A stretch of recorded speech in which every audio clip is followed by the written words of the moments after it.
Hello everybody, Blue Marble Science here.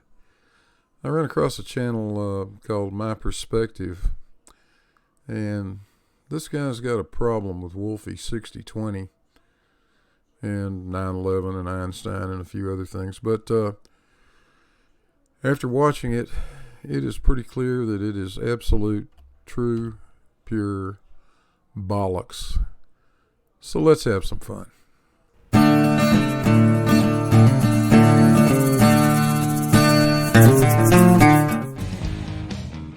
Hi folks, My Perspective here. Often in the news and in the media we are given a narrative that simply doesn't add up. They can even show you video footage that simply makes no sense. The video footage has been tampered with. A good example of this is in 9/11, where they showed you an aeroplane actually flying into a building and exploding and crashing on the inside of the building. Well, we know that this is not possible, that the aeroplane would crash and explode on the outside of the building. Well, the crash did actually start on the outside of the building, but it knocked a hole in the wall like you see there, so, it sort of went all the way through. Not on the inside. So the narrative simply doesn't add up. And one way they get away with this is by refocusing your attention on the wrong thing. So for I don't like the looks of those potatoes at all. example, it's like someone who takes you out for a cheap meal of French fries, and they're just flooded with tomato ketchup, tomato sauce, in the hope that you don't see that the potatoes are rotten. And a good example of this is Wolfie 6020.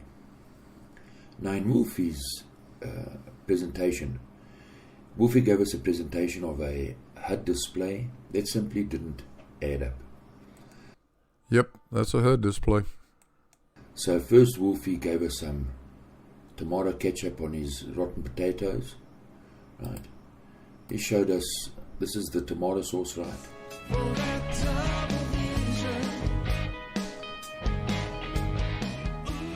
And this is the rotten potatoes. In his presentation, Wolfie said that the HUD display showed the horizon was below the true horizon. And that means the horizon is also below true level. The question is, if the horizon is curved, how can that plane be level with the horizon? And that means the horizon is also below true level. Below true level. Below true level.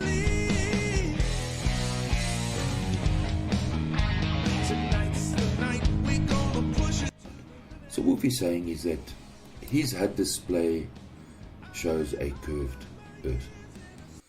No, that's not what he's saying. He's saying that his HUD display shows the horizon below his true eye level. That's what he's saying. He didn't say it was curved, and he didn't say it proved a curved Earth. He is saying that the horizon does not rise to eye level. That's what he said. And that the horizon is below eye level. In other words, this is what he would see from the cockpit.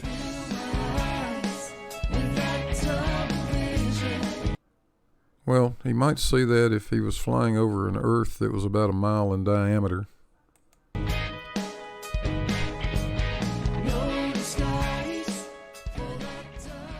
In other words, if the Earth is curved to the front and the back, it must also be curved the same left and right. You know what it is? If you look in any direction from up there, you see a horizon. Look at this image. That's what a pilot would have to see. So let's keep in mind that if an airplane I was wrong. About a half a mile in diameter. sees the horizon in front of itself, right? If that airplane rotates on its y-axis, get control of that the ball can't airplane. stay in the same Careful. position. Oh, you're in trouble. The Oh, airplane has to rotate all three axes so that the horizon can stay in view. And that's the problem. That's how we know Wolfie's he's just a con man. And a I think that's how we have an idea that you don't have a clue of what you're talking about. stupid one at that. So let's have a look at another issue. If the aeroplane sees the horizon in front of it, what is the aeroplane's attitude and its altitude in connection with the horizon? Its altitude has no connection with the horizon. Its altitude is strictly whatever it's at above mean sea level. That has nothing to do with the horizon. In other words, if another aeroplane was flying 60 or 70 kilometers behind that aeroplane must also see the horizon in front of it. Yeah, but not the same horizon as the airplane in the front. It just doesn't work like that. You can see the horizon from 43,000 feet out, whatever that is, 250 miles. If the guy behind is 100 miles behind, he still sees the horizon 250 miles in front of him, not in front of the front airplane, dummy. How can the airplane behind have the same altitude and attitude and have the same vision of the horizon in front of itself? How can that HUD display the same? You really don't have a clue, do you? There's only one way, is that the earth must be flat. The ground Well, there's one other way. You could draw everything wrong. underneath it must be flat, so that both these airplanes can have the same reading. In other words, the altitude and attitude towards the horizon must be the same for both planes. Now, if we add a air traffic control tower, Okay, things are about to get really goofy, and I think I'm just going to let him go on for a few minutes, and I'll straighten this out a little later. that traffic control tower has to have the same reading for altitude and attitude towards itself and both aeroplanes. Right. So what is the distance that the traffic controller can see? Well, for hundreds of kilometers. Right. So therefore, the attitude and altitude must be the same for the control tower and for the airplane, for both airplanes. For that airplane at the back to see the horizon at the same attitude and at the same altitude, it would see the plane in front flying at an angle. Well, because it's flying over a ball. So, for a control tower, how does a control tower maintain altitude and attitude for all three airplanes? And therein lies the problem. You clearly have no idea what air traffic control is or what it does. When we say air traffic control, we're not talking about the literal control of the airplane. ATC is not flying the airplane. The pilots are flying the airplane. Air traffic control is responsible for separation between aircraft. That is their primary mission. They keep us from running into each other up there. They get two pieces of information automatically from the airplane, from the transponder in the airplane.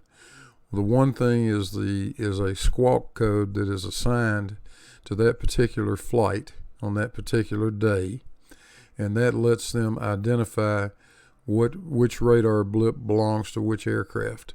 The second piece of information they have is the altitude that the Mode C transponder sends back to the radar system.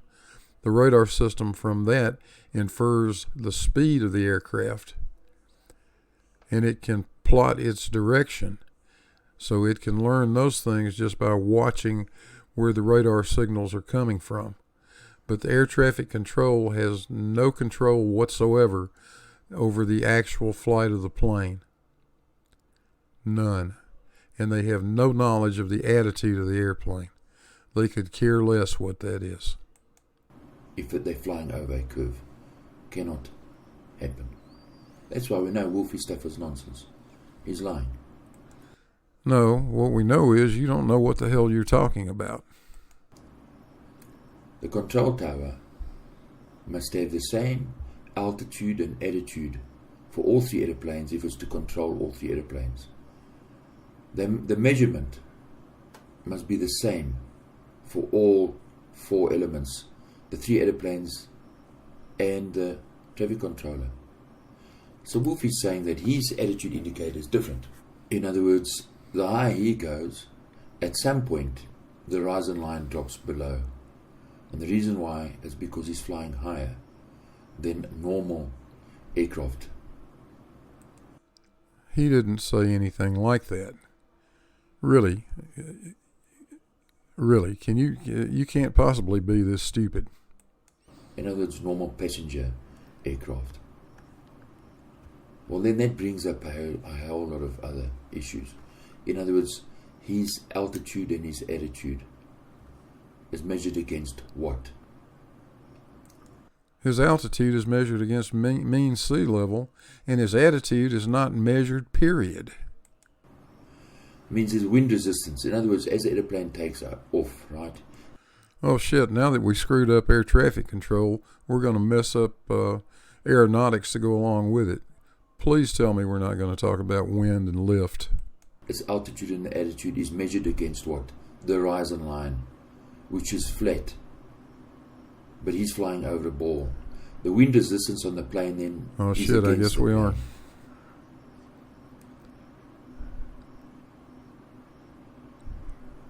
Right. And there you have it. Now another area where Wolfie's stuff just simply didn't add up is the moon. That means the horizon is also below true level. Hey, that's exactly right, too. You can see my cursor. There's the Earth. There's the horizon. There's Wolfie's artificial horizon line right there. That little white thing is the moon. It's below Wolfie's horizon and above the Earth's horizon. How about that? Below true level. Apparently he was right, too. The horizon here didn't rise to eye level here. And this is where Wolfie is just downright is a dumbass. How can the aeroplane bank to its right and still keep the horizon in a straight line if he's supposed to be flying over a ball? What would cause it to not be a straight line? How ridiculous is this? This is just so stupid. For him to present this and say this shows that the Earth is a curve is just outright. He didn't say it shows the Earth as a curve. He said it shows the horizon does not rise to eye level. Why can't you understand that? Stupid. He's a dumbass. Yeah, well, somebody's stupid. So there you have confirmation once again that the horizon did not rise to eye level and the moon itself was below eye level as it was setting. So it is clearly not moving in a circle above a flat Earth. So what's the issue? So Wolfie doesn't see the issue. Not only that, I don't see the issue, and I doubt anybody else other than you seems to see any issue here. His aeroplane is banking right, yet the horizon is flat. How can the aeroplane bank right over a ball and still maintain the horizon in front of it? Oh, for good God's sake. I can't put up with any more of this nonsense. Let's see if we can move on to some other foolishness. Here we go. Let's see what we got here. Well, the music's not bad. See the moon? Looks good.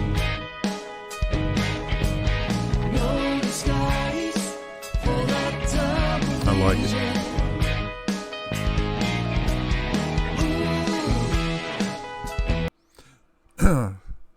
Now, I'll tell you, I've got maybe 4,500 hours of flight time. I'm not a pilot like Wolfie is, but maybe Wolfie's heard this, but not once in my life have I ever heard an air traffic controller say, maintain attitude. I've had them question my attitude before, but they weren't talking about which direction the nose of the airplane was flying. And mentioning that, This is actually a picture of a flight simulator. You might notice this, what looks to be an Airbus trying to climb vertically over here. When it gets through to me, it's always new to me. That double vision always seems to get the best of me. The best of me. Yeah, yeah, yeah. Yeah, it did.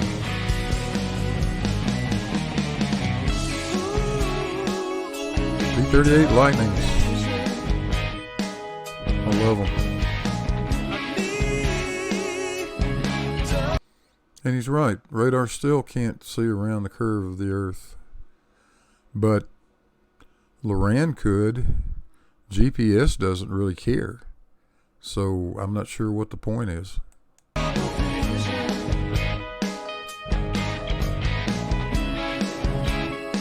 It takes me out of my head. Taking me out of my head. So one of the world's most notorious rotten potatoes is this man, Albert Einstein. The ketchup on Albert Einstein, the tomato sauce on him, was that he was a genius. He was a man, he was so clever that we could never hope to even understand his mathematical equations. And that's rubbish. Well, I would really dearly love to see you take on Einstein's field equations, my friend. So Albert Einstein said, no visible optical experiment could be done to prove the motion of the Earth. Remember, the Earth's supposed to be moving through space and rotating east. Let me show you what you're really trying to say. Einstein said this. He said if we consider two observers in two different reference frames, with the guy in the bottom frame remaining stationary and the guy in the top frame moving, in this case to the right, if those two observers look at each other, they will see the motion, the relative motion between the two of them. But absent any other frame of reference, it is impossible for either one of them to say who is stationary and who is moving. That's all Einstein said. Okay, Babylon. His stuff, what he was saying is nonsense. It's easy to disprove him. For example, how does this simple picture prove that Albert Einstein was a liar? I don't know. It's a bunch of birds.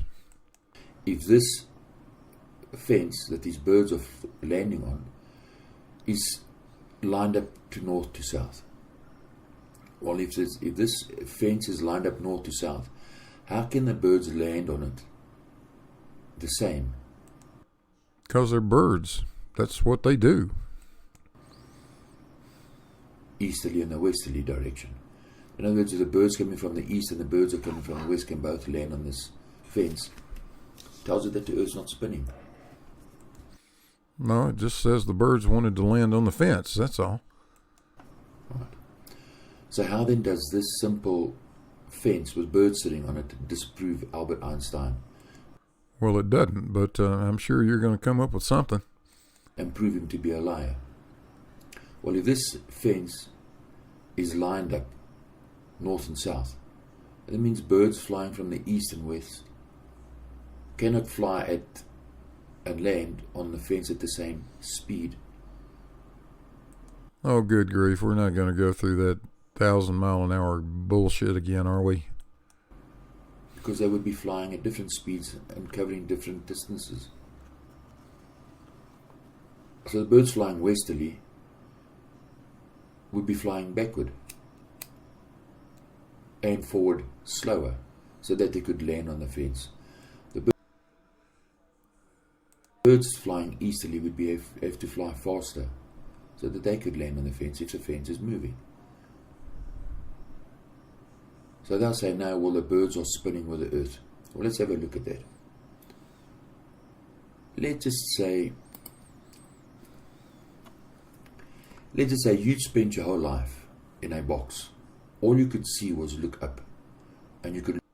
It kind of sounds like you might have spent your whole life in a box there, buddy. Look at the birds. And they said to you, you were moving. I think your first clue right there would be the birds are going backwards. Well, how could you determine then? The birds are going backwards. Just by looking at the birds, that you're not moving. Wait a minute. Now they're going forward. Because if you were moving and the birds slow down to land on the wall on the easterly side, you would actually see the birds flying backwards.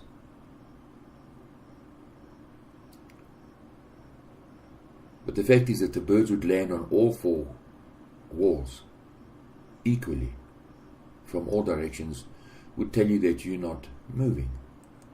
That's Einstein's law of conservation of birds. It's common sense. So Albert Einstein was lying. It just means that you have to pay attention to the world around you. If you pay attention to the natural world, you'll see that we're not spinning. For example, fish eagles. If the fish is moving with the earth, it means Looks like those two birds just ran into each other to me. the eagle flying in the direction of the motion of the fish would have to fly faster. The eagle in the opposite direction, his distance and his speed would have to be changing.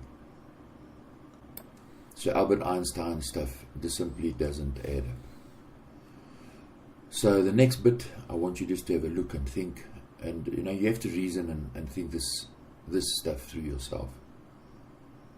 And I hope this makes you think. Cheers and thanks for watching.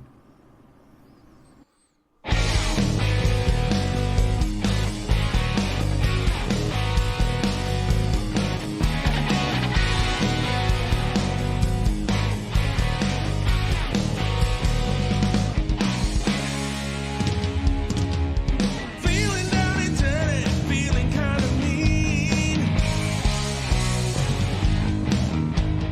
I've been from one to another extreme. All right, let's see what's going wrong this time. From the relative boy's perspective, the balls are going forward. From your perspective, the blue ball is going backward and the red ball is going forward.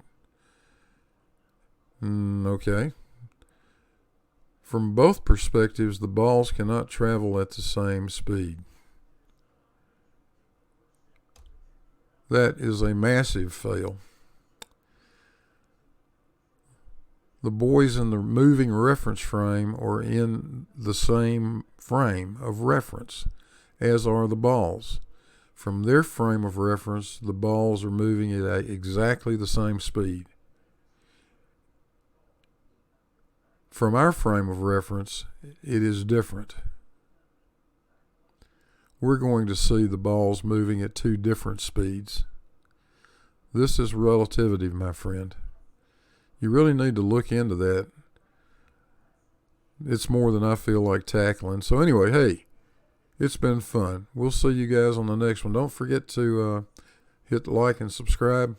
Take care now.